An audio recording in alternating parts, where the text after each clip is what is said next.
2018 সাল 250 পুলিশ আমার বাড়ি ঘেরাও করলো। বড় সন্ত্রাসী তো, যদি পালায় দৌড় মারি চলে যাই। ধরে বলল, হুজুর চলেন একটু থানায় যাবেন, একটু চা খাবেন। চা খাওয়ার দাওয়াতে 250 জন। চলে গেলাম। ওসি মহোদয় আমার দিকে তাকায়া লজ্জায় চোখ রাখতে পারতেছে না, শুধু বারবার নিচু হয়ে যাচ্ছে। মানুষ তো একটু শরম থাকে না, শরম তো সবাইকে আল্লাহ দেয়। তুমি বারবার শুধু ঠোঁট কামড়াচ্ছেন আর বলছেন, হুজুর আমাকে মাফ করে দিয়েন, আমার ফ্যামিলি, আমি আপনার খুব ভক্ত, আজ শুনি, বদদোয়া দিয়েন না। এরপরেই বলতেছে, হুজুর কি করবেন, বাল বাচ্চা আছে, চাকরি বাঁচান তো ফরজ। তো বললাম, ইমান বাঁচান তো নফল।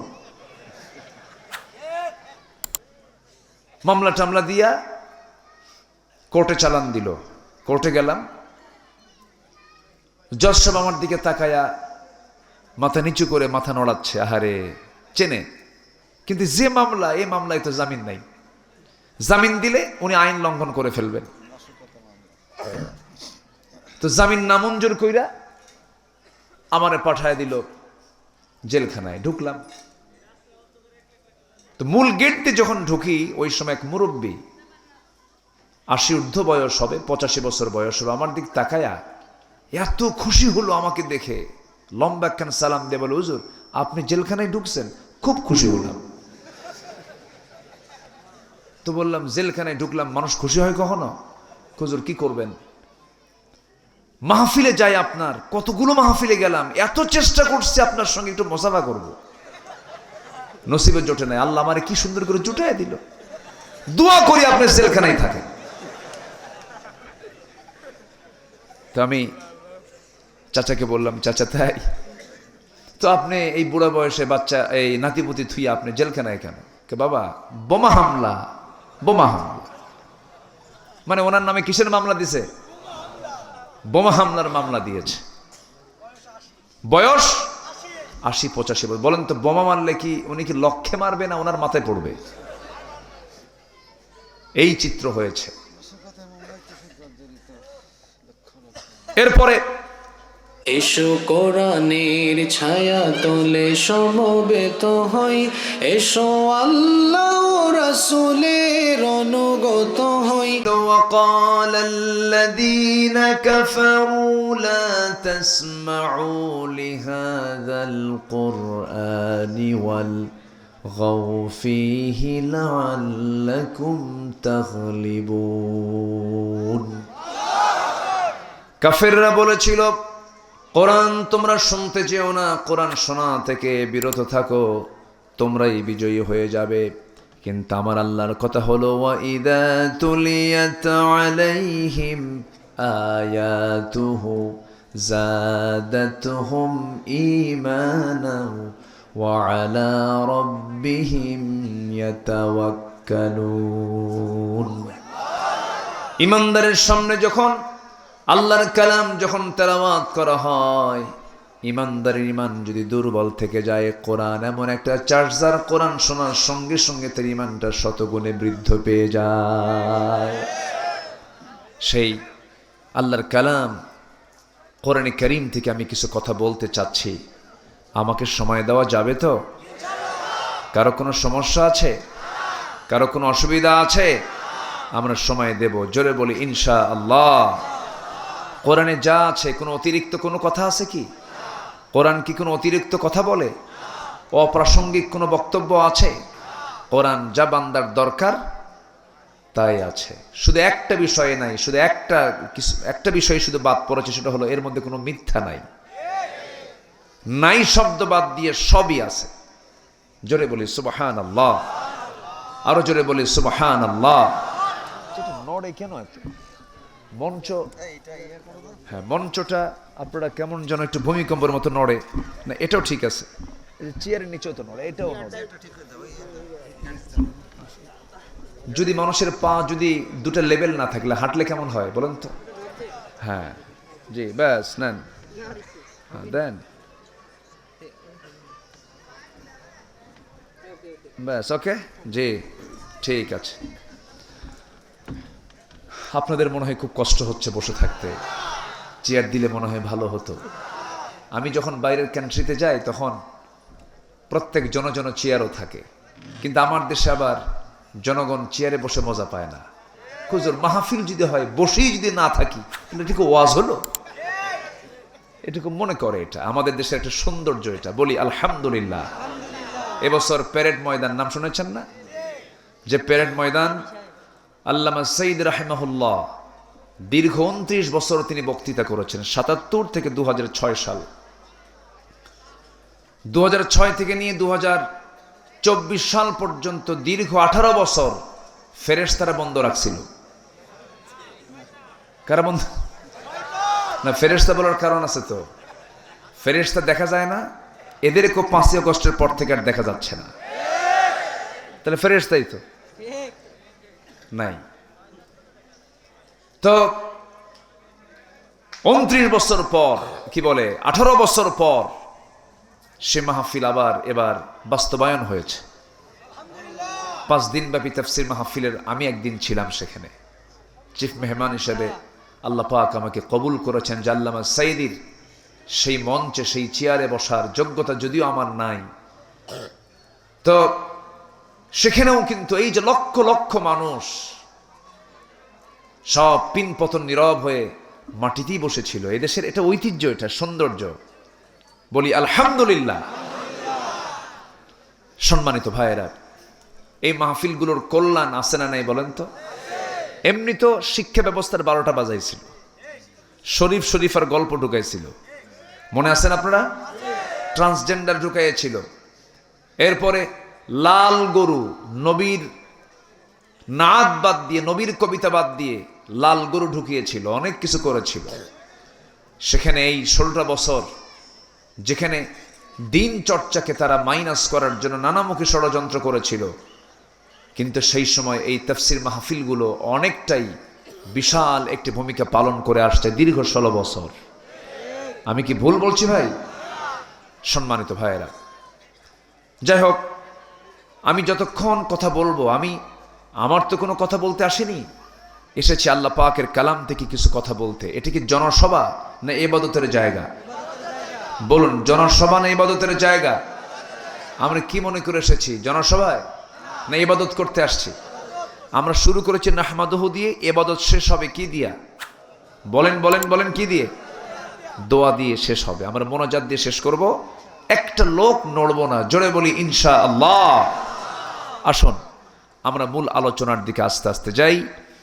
আমি যেখান থেকে কথা বলতে চাচ্ছি সেই জায়গাটা হলো সূরাতুল ফুরকান থেকে। সূরাতুল ফুরকান থেকে আমি কিছু কথা বলতে চাচ্ছি। সূরাতুল ফুরকান আল্লাহ রাব্বুল আলামিন রাসূলের উপরে নাজিল করেছেন। সূরাতুল ফুরকান, ফুরকান যার নাম, কোরআনও তার নাম। কোরআন যাকে বলে ফুরকানও তাকেই বলে। আজ থেকে ১৫০০ বছর আগে আল্লাহ রাব্বুল আলামিন এই ফুরকান নামক কিতাবও নাজিল করেছেন। ফুরকান যার নাম, কোরআনও তার নাম। এই সূরাটার নামকরণ করেছেন প্রথম আয়াত থেকে। আল্লাহ রাব্বুল আলামিন বলেন, তাবারাকাল্লাযী নাযালাল ফুরকানা আলা আবদিহি লিয়াকুনা লিল আলামিনা নাযীরা الذي له ملك السماوات والأرض ولم يتخذ ولدا ولم يكن له شريك في الملك وخلق كل شيء فقدره تقديرا جربنا الله أكبر অতীব বরকতময় সেই মহান প্রভু যিনি তার বান্দার উপরে ফুরকান নাজিল করেছেন, আয় কোরআন, ফুরকান আয় কোরআন নাজিল করেছেন, যেন তিনি গোটা পৃথিবীর মানুষকে এই কিতাব দিয়ে যেন সতর্ক করতে পারেন। সতর্ককারী হিসেবে তাকে পাঠানো হয়েছে। এই প্রথম আয়াত থেকেই ফুরকান নিয়ে এই সূরার নাম ফুরকান করা হয়েছে। আল্লাহ রাব্বুল আলামিন এই ফুরকান শব্দটা আরেক জায়গায় বলেছেন, রমজান কেন্দ্রিক একটা আয়াত। আমরা শাবানের 14 তারিখ পার করেছি, আজকে 15 তারিখ পার করলাম। আর সামনে আছে মাত্র 13-14 দিন, এরপরে আসতেছে কোন মাস? শাবান পার হলেই কোন মাস বলেন? শাবানের পরেই রমাদান কারীম। আমার বন্ধুগণ, আল্লাহ রাব্বুল আলামিন রমজান নিয়ে বলছেন, শাহরু রমাদানাল্লাযী উনজিলা ফীহিল কুরআনু হুদাল লিন্নাস ওয়া বায়িনাতিন মিনাল হুদা ওয়াল ফুরকান। জোরে বলুন আল্লাহু আকবার। রমজান মাস যাতে নাজিল হয়েছে কোরআন, অর্থাৎ রমজান মাসের পরিচয় মহান রব্বুল আলামিন শুধু কোরআন দিয়ে বেশি দিয়েছেন কোরআনে। আমার বন্ধুগণ, আরেকটা আয়াত আছে, ইন্না আনজালনাহু ফি লাইলাতিল কদর। আমি কোরআন নাজিল করেছি কোন রাতে বলেন? আর কোন মাসে বলেন? বলেন বলেন বলেন। রাতটাও রমজানে, আবার মাসটাও রমজান। এই কোরআন নাজিলের কারণে রাতের মর্যাদাও গেছে বেড়ে, মাসের মর্যাদাও গেছে বেড়ে। কিন্তু আমরা মানলে মনে হয় আমাদের দাম বাড়বে না। আসতে কয় যদি মাসের দাম বাড়ে, রাতের দাম বাড়ে, আর আমার দাম বাড়বে কম না বেশি? বেশি। আল্লাহু আকবার। আমরা মক্কায় যাই কেন? কেন যাই বলেন বলেন? কার ঘর আছে? ঘর না থাকলে যেতাম? দরকার ছিল আমাদের যাওয়া? আমরা মক্কায় যাই কেন? আল্লাহর ঘর সেখানে আছে, এই জন্য আমরা হজে যাই। আল্লাহর মক্কায়, সেই মক্কায় হজ করতে যাই। আমরা মদিনায় যাই কেন? আমার নবীর মাকবারা সেখানে আছে। আমার নবীর মাকবারা লেখা আছে, কিন্তু আমার দেশে একটা সোর মূল্য মাজার হয়। কি হয়? মাজার শরীফ। মাজার শরীফ। আচ্ছা, কোন কবর দেখলে সালাম আছে না নাই বলেন তো? আসসালামু আলাইকুম ইয়া আহলাল কবর। যদি মাজার হয় কি নাম, কি বলবেন? বলেন আসসালামু আলাইকুম ইয়া আহলাল মাজার। তাহলে আমার নবীর কবর মাকবারা হয়, সাহাবীদের কবর মাকবারা হয়। মাকবারাতুন নবী, নবীর কবরকে মাকবারা বলা হয়, কবরস্থান বলা হয়। আর আমার দেশে গাজা খায়া গাজা শরীফ মরে গেলে তার নাম হয়ে যায় মাজার শরীফ। কে? মাজার শরীফ। শোনেন, আমি পীর বিরোধী না, আবার ভুলটুল বুঝবেন না। আমি পীরকে মোহাব্বত করি, কিন্তু গাজা খাওয়া পীর না। হ্যাঁ, কি মোষগুলো কি দেখছেন? লালন শাহ এলাকা তো, হ্যাঁ বুঝি তো। সে মোষগুলো কি মানে বাগানো 2.5 ইঞ্চি হাইব্রিড জাতের মোষ, মানে ফলন ভালো। কি ভালো? ফলন ভালো। সে মোষগুলো দেখে শয়তানও ভয় করে। ওরে বাবা, ইয়া তো ভয়ঙ্কর মোষ। সে মোষগুলো লাল টকটকা। কি খায়? আমি 2018 সালে জেলখানা একটু সফর হয়েছিল। 16 বছর এই যারা ছিল না, ওরা আমাদেরকে একটু মাঝে মাঝে দাওয়াত দিত, যেতাম, আসা যাওয়া হতো, জেলখানায় যেতাম। ওটাও তো একটা অভিজ্ঞতা, তাই না? এখন যেতে চাইলেও কি যেতে পারবেন? মামলা আপনার নামে দেবে কি? আপনি তো নামাজ পড়েন। এখন তো আপনি যেতে চাইলেও যেতে পারবেন না, সম্ভব না। তো 2018 সাল, 250 পুলিশ আমার বাড়ি ঘেরাও করলো। বড় সন্ত্রাসী তো, যদি পালায় দৌড় মারি, চলে যাই। ধরে বলল, হুজুর চলেন, একটু থানায় যাবেন, একটু চা খাবেন। চা খাওয়ার দাওয়াতে 250 জন। চলে গেলাম। ওসি মহোদয় আমার দিকে তাকায়া লজ্জায় চোখ রাখতে পারতেছে না, শুধু বারবার নিচু হয়ে যাচ্ছে। মানুষ তো একটু শরম থাকে না? শরম তো সবাইকে আল্লাহ দেয়। তিনি বারবার শুধু ঠোঁট কামড়াচ্ছেন আর বলছেন, হুজুর আমাকে মাফ করে দিয়েন, আমার ফ্যামিলি, আমি আপনার খুব ভক্ত, আজ শুনি, বদদোয়া দিয়েন না। এরপরেই বলতেছে, হুজুর কি করবেন, বাল বাচ্চা আছে, চাকরি বাঁচান তো ফরজ। তো বললাম, ইমান বাঁচান তো নফল। মামলা টামলা দিয়া কোর্টে চালান দিল। কোর্টে গেলাম, জজ সাহেব আমার দিকে তাকায়া মাথা নিচু করে মাথা নড়াচ্ছে। আহারে, চেনে, কিন্তু যে মামলা, এই মামলায় তো জামিন নাই। জামিন দিলে উনি আইন লঙ্ঘন করে ফেলবেন। তো জামিন নামঞ্জুর কইরা আমারে পাঠায় দিল জেলখানায়। ঢুকলাম তো মূল গেট দিয়ে যখন ঢুকি, ওই সময় এক মুরব্বী, 80 ঊর্ধ্ব বয়স হবে, 85 বছর বয়স হবে, আমার দিক তাকায়া এত খুশি হলো আমাকে দেখে, লম্বা একখান সালাম দিয়ে বলে, হুজুর আপনি জেলখানায় ঢুকছেন, খুব খুশি হলাম। তো বললাম, জেলখানায় ঢুকলাম, মানুষ খুশি হয় কখনো? হুজুর কি করবেন, মাহফিলে যাই, আপনার কতগুলো মাহফিলে গেলাম, এত চেষ্টা করছি আপনার সঙ্গে একটু মোসাফা করব, নসিবে জোটে নাই। আল্লাহ আমারে কি সুন্দর করে জুটাই দিল। দোয়া করি আপনি জেলখানায় থাকেন। তো আমি চাচাকে বললাম, চাচা তাই তো আপনি এই বুড়া বয়সে বাচ্চা, এই নাতিপুতি থুইয়া আপনি জেলখানায় কেন? কে বাবা, বোমা হামলা, বোমা হামলা। মানে ওনার নামে কিসের মামলা দিছে? বোমা হামলার মামলা দিয়েছে। বয়স 80-85 বছর। বলেন তো, বোমা মারলে কি উনি কি লক্ষ্যে মারবে না ওনার মাথায় পড়বে? এই চিত্র হয়েছে। এরপরে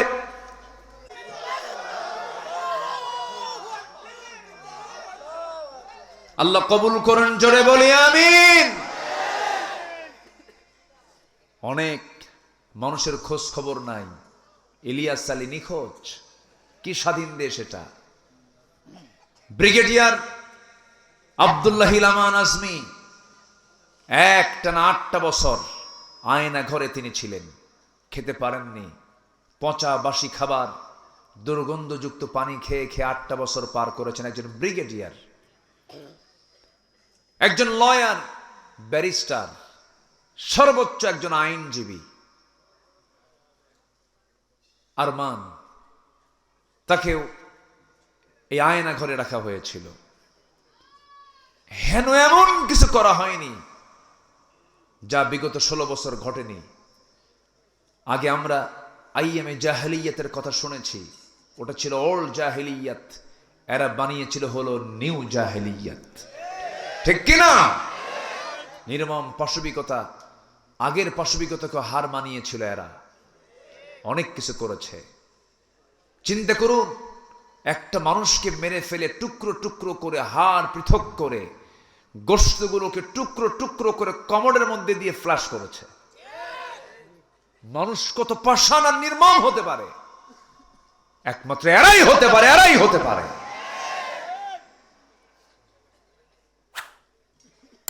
সম্মানিত ভাইয়েরা, যদি কেউ মানুষের তৈরি করা দল করেই থাকেন, আমি এসেছি আপনাদের এলাকায়, আমি আপনার শত্রু হয়ে আসেনি।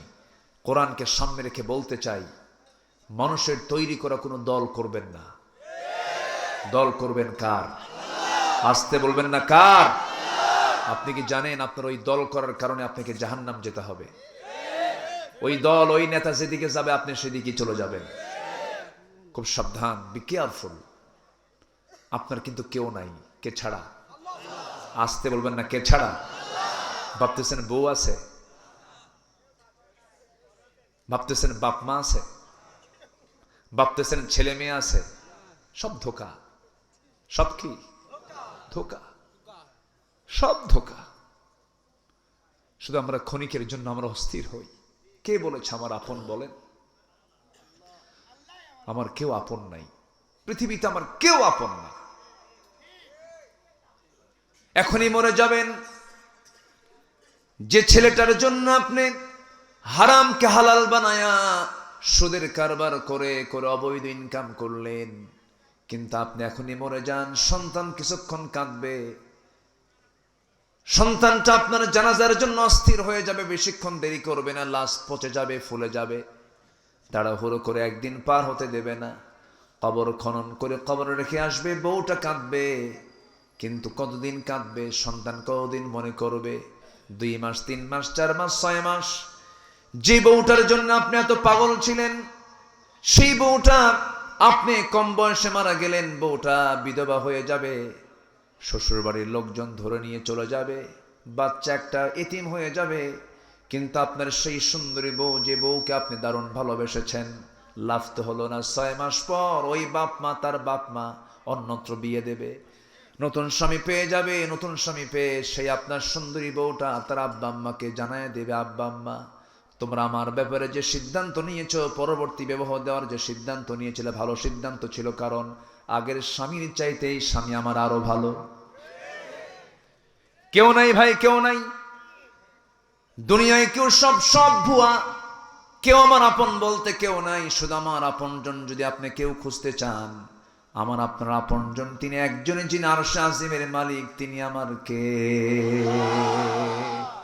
আল্লাহ আমার রব, এই রবি আমার সব। বলুন আল্লাহ আমার রব, এই রবি আমার সব। দমে দমে তনু মনে তারি অনুভব। আল্লাহ আমার রব, এই রবি আমার সব। আল্লাহ ছাড়া কোনো উপায় আছে? আমার জান কার হাতে? সর্বক্ষণ আমার সাথে কে আছেন? কে কে কে কে? আল্লাহ। অতএব আল্লাহকে নিয়ে আমরা থাকতে চাই। জোরে বলি ইনশাআল্লাহ। সব পর হয়ে যাক, আফসোস নাই, কিন্তু আমার আল্লাহকে কখনো পর করা যাবে না। আমার বন্ধুগণ, আল্লাহ 3টা কাজ করতে বলছেন। বান্দা তুমি 3টা কাজ করো, আমি তোমার গুনাহগুলোকে, সাইয়্যাতকে হাসানাত বানায় দেব। নাম্বার 1 হলো তুমি ফিরে আসো। তুমি কি করো? ফিরে আসো। যা দল করছো আকাম কুকাম, ওগুলো বাদ দাও। আগেগুলো বাদ দাও। অনেকে আছে নামাজও পড়ে মদও খায়, এরকম আছে না নাই বলেন তো? নামাজও পড়ে সুদও খায়।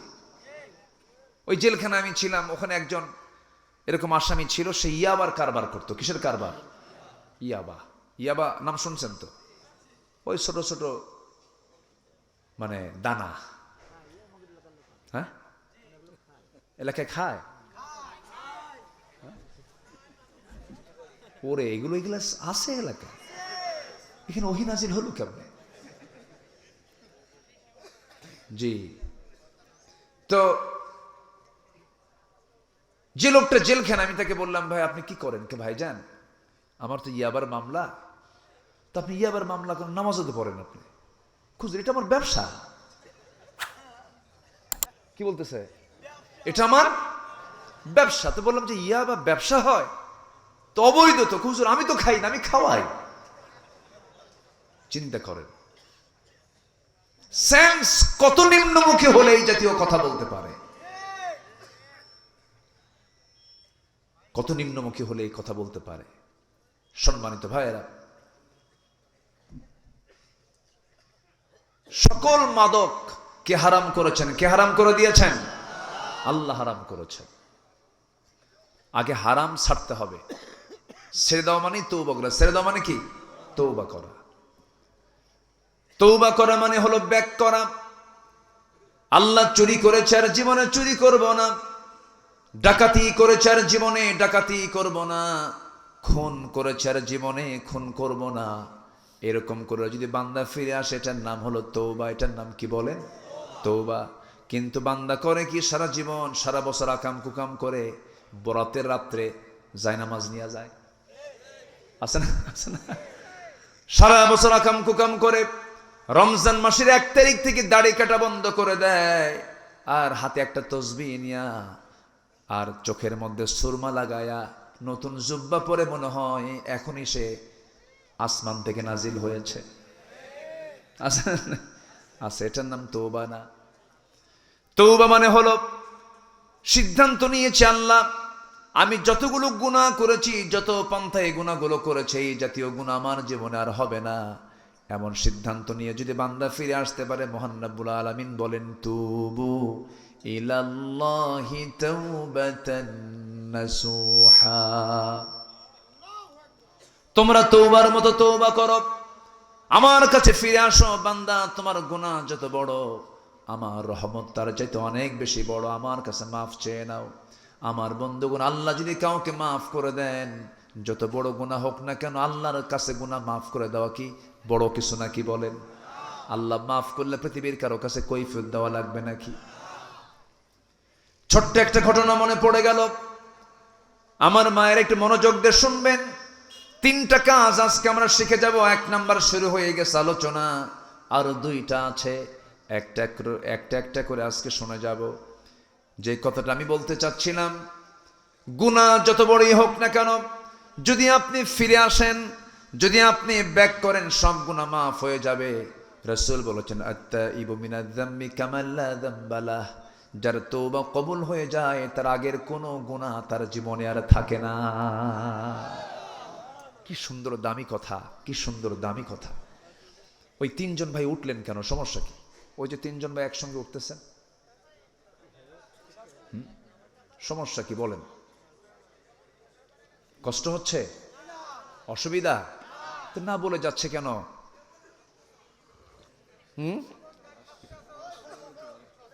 ও রাত হয়েছে অনেক বেশি, আমি কিন্তু শেষ করে দেব, চালাবো, আলোচনা চালাবো।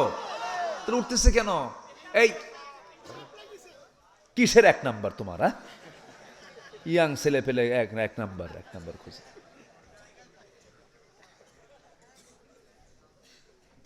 বসেন। ধমকাচ্ছি মনে হয় রাগ করতেছেন আপনারা।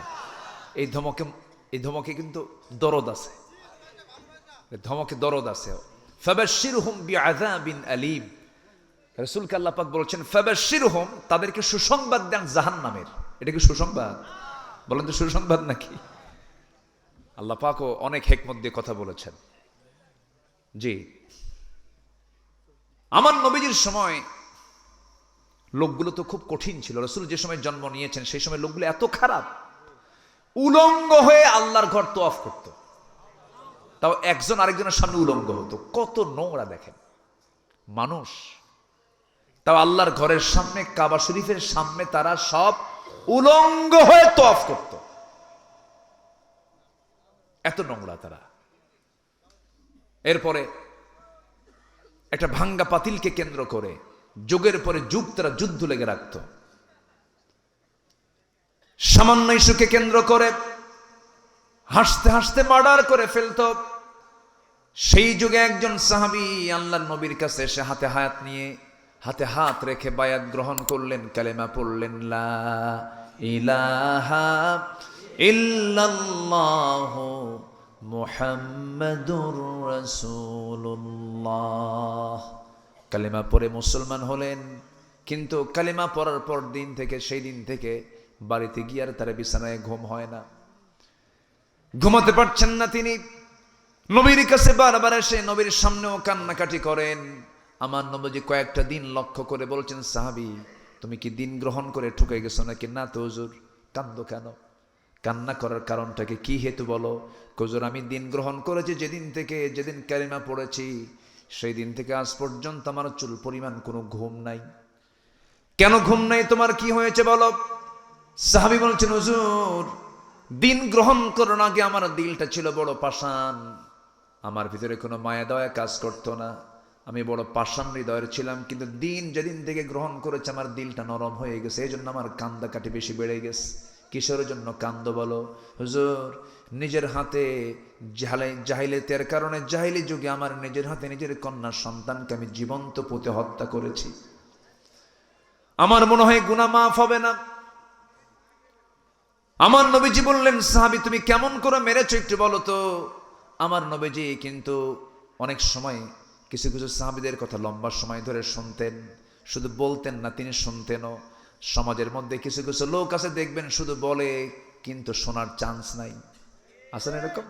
আমার নবী এমন ছিলেন না। নবীজি চুপ মেরে অনেক সময় কথাগুলো শুনতেন। এক সাহাবী এসে বলছেন, ইয়া রাসূলুল্লাহ আমি আপনাকে কিছু কথা বলতে চাই, কয়েক মিনিট আমাকে সময় দিবেন নাকি? বলো। হুজুর আমি আর আপনাকে কি বলবো, দিন গ্রহণ করার আগে আমি একটা মূর্তির পূজা করতাম, এক প্রতিমাকে আমি খুব ভক্তি করতাম, ভাগ্যের প্রতীক মনে করতাম। কোথাও গেলে পরে সঙ্গে করে তাকে নিয়ে চলে যেতাম। একদিন দূর দেশে যাব আমি, সঙ্গে করে আমি মূর্তিটাকে হাতের মধ্যে নিয়েছি, কিন্তু আমার শৌচ কার্যের চাপ চাপলো, আমি চলে যাব হলো শৌচ কার্য করতে। টয়লেট রুমে যাব, বাইরে যাব, আড়ালে চলে যাব, কিন্তু মূর্তিকে তো সাথে নিতে পারি না, কি করব আমি? এই চিন্তা মাথায় এনে করলাম কি, আমার সেই ভক্তি করার দেবতাটা কি, মূর্তিটাকে উঁচু একটা টিলার উপরে, ডাঙার উপরে রেখে দিলাম। উঁচুতে রেখে দিয়ে আমি আড়ালে চলে গেলাম, শৌচকার্য কমপ্লিট করলাম, পেশাব কমপ্লিট করে আমি যখন ফিরে আসলাম, ফিরে এসে ওই প্রতিমার কাছে হুজুর আমি যখন আসলাম, কাছে এসে দেখি আমার সেই দেবতার মাথা থেকে পা পর্যন্ত পানি দিয়ে ভেজা। ভাবলাম মনে হয় রহমতের পানি, রহমতের পানি মনে করে হুজুরের লেহন করলাম, জিব্বাতে একটা চাটন মারলাম। চাটন মারার সঙ্গে সঙ্গে দেখি আমতা আমতা গন্ধ। সামনের দিকে তাকায় দেখে একটা কুকুর লেজ গুটাইয়া যায়। নবজি মুসকি মুসকি হাসি মেনে বললেন, ভালোবাস শুরু করছো, ভালোবাস শুরু করেছো, এরপরে কি হলো বলো? সাহাবা একরাম মুসকি মুসকি আসেন, আমার নবজিও মুসকি মুসকি আসেন। সাহাবাদের হাসির মধ্যে একটু আওয়াজ বের হলো। নবজি হাসতেন কিন্তু আওয়াজ বের হতো কম। আমার নবজি এবার বলেন, আর কি হলো বলো হুজুর? যখন দেখলাম সামনে কুকুর তার লেজ গুটায় যে, আমার এমন রাগ উঠলো। আমার বিগত জীবনের যত মহাব্বত ছিল সব মহাব্বত দিল থেকে বের হয়ে গেল। আমি করলাম কি, আমার সর্বশক্তি নিয়োগ করে সেই মূর্তিটাকে হাতের মধ্যে তুলে নিয়ে এমন জোরে একটা আছাড় মারলাম, এক আছাড়ে মূর্তিটা হাত পা ভেঙে টুকরা টুকরা হয়ে গেছে। সেই দুর্বল মূর্তিকে, দুর্বল রবকে সব টুকরো টুকরো করে আমি আপনার সামনে, আমি এমন রবের সমাধান পেয়েছি যে রবটা হচ্ছেন আকাশের রব, জমিনের রব, মহান রব্বুল আলামিন। জোরে বলি সুবহানাল্লাহ। আমার নবীজি বললেন, ও সাহাবী তোমার কি হয়েছে বলো? হুজুর বিয়ে করেছিলাম, সন্তান পেটে চলে আসছে, বয়ের 7 মাস, খেতে পারে না, চলতে পারে না। বললাম তোমার মায়ের বাড়ি যাও, ছেলের সন্তান হলে পরে তুলে নিয়ে চলে আসবে, মেয়ের সন্তান হলে আমাকে বলারই দরকার নাই, জীবন্ত পুঁতে হত্যা করবে বলে দিলাম। ওই সমাজে নারীর কোনো মূল্য ছিল না। রাসূল সেই সমাজই বলে ফেললেন, যার ঘরে 3টা মেয়ে তার জন্য 3টা পৃথক জান্নাত। জোরে বলি সুবহানাল্লাহ। আমার নবীজি বলে দিলেন, আমার নবীজি বললেন, সাহাবী এরপরে কি হলো বলো? এরপরে তিনি বলছেন, সেই সাহাবী বলছেন, হুজুর বউটাকে পাঠায় দিলাম, সন্তান ডেলিভারি হয়েছে, মেয়ে কিন্তু আমাকে বলল সন্তান মৃত হয়েছে। কিচ্ছু বললাম না আমি। এইভাবেই 5-6 বছর চলে গেল হুজুর। হঠাৎ করে আমি একদিন চলতে নিয়ে দেখি আমার সামনে মেয়েটা ধরা পড়ে গেছে। আমার মতো চোখ, আমার মতো চোখের ভ্রু, আমার মতো কপাল, আমার মতো হাতের নখ, পায়ের নখ, আমার মতোই চেহারা। সন্দেহ লাগলো, মেয়েটাকে চট করে ধরলাম, মেয়েটাকে প্রশ্ন করলাম, বাবার নাম বলতে পারে না। আমি সোজা চলে আসলাম বউয়ের কাছে, বললাম, বউ আমার সত্যি করে বলো তো এই মেয়েটা কার মেয়ে? সঙ্গে সঙ্গে আমার বউটা কেঁদে কেঁদে বলছে, আমার স্বামী কতক্ষণ গোপন করবে, এটা তো আমাদের সেই ওরসজাত সন্তান। আমি কিচ্ছু বললাম না, ঠান্ডা মাথার খনি বনে গেলাম। আর মনে মনে চিন্তা করলাম, এত বড় অপমান কেমনে সহ্য করবে, কে মারবো কেমনে?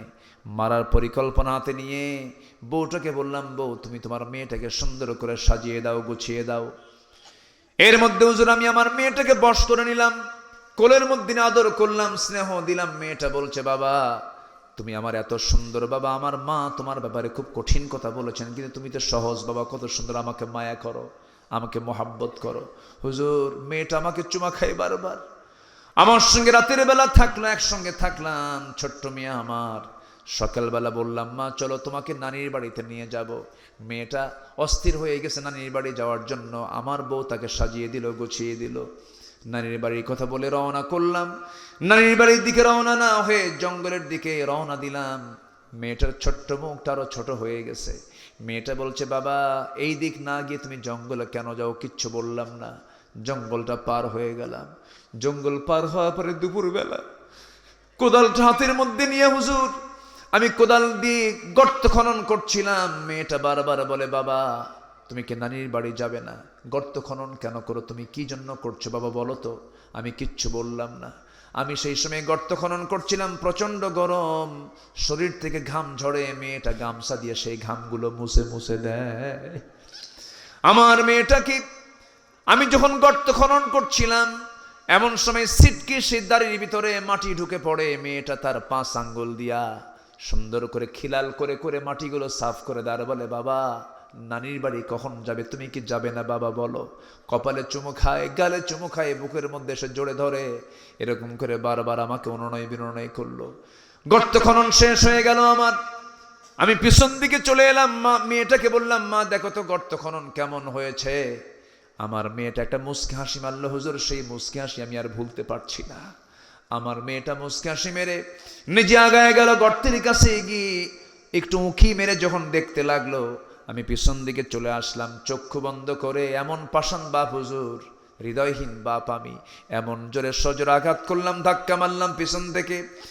এক ধাক্কায় বাচ্চাটা গর্তের মধ্যে উপর হয়ে পড়ে গেল, আবার চিত হয়ে হাত দুটো এক জায়গায় করে বলছে, বাবা বুঝতে পেরেছি আমার মার কথাই সত্য হয়ে গেছে, তুমি আমাকে এখানে মেরে ফেলার জন্য নিয়ে আসছো বাবা, বুঝতে পেরেছি আমার দোষ কোথায় বাবা, প্রয়োজনে ভিক্ষা করে খাবো, আজকে তোমার কাছে করজোরে মিনতি জানাই, একটা বারের জন্য তুমি আমাকে প্রাণে বাঁচাইয়া দাও, আমি কোনোদিন তোমার সামনে এই চেহারা দেখাবো না।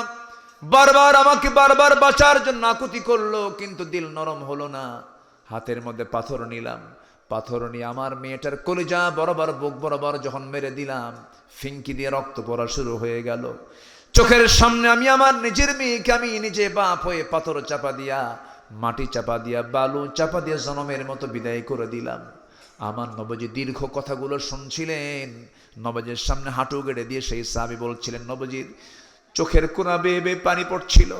কেঁদে কেঁদে সাহাবীকে জড়িয়ে ধরে বলছেন, সাহাবী রে, তুই যে এত বড় গুনাহ করেছিস, এত পাষাণ যে মানুষ হয়েছে আমি আমার আগে জানা ছিল না, তবে এই কথাও সত্য, দিন গ্রহণ করার কারণে আল্লাহ পাক তোর এই গুনাহ তোর জীবন থেকে সাফ করে দিয়েছে। জোরে বলি সুবহানাল্লাহ, আরো জোরে বলি সুবহানাল্লাহ।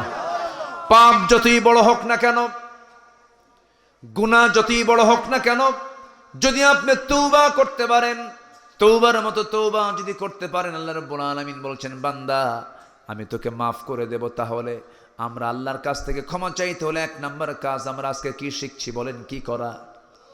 আসতে বলবেন না, কি করা? আজ থেকে 14 দিন পর কি মাস আসে বলেন? বলেন কি মাস আসতেছে বলেন?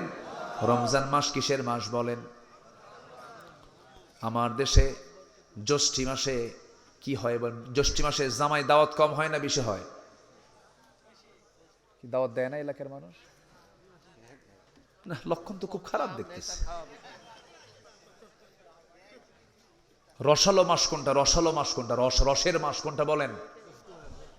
হ্যাঁ, রসালো মানে কি? ফল ফল ফল দিয়ে ভরা।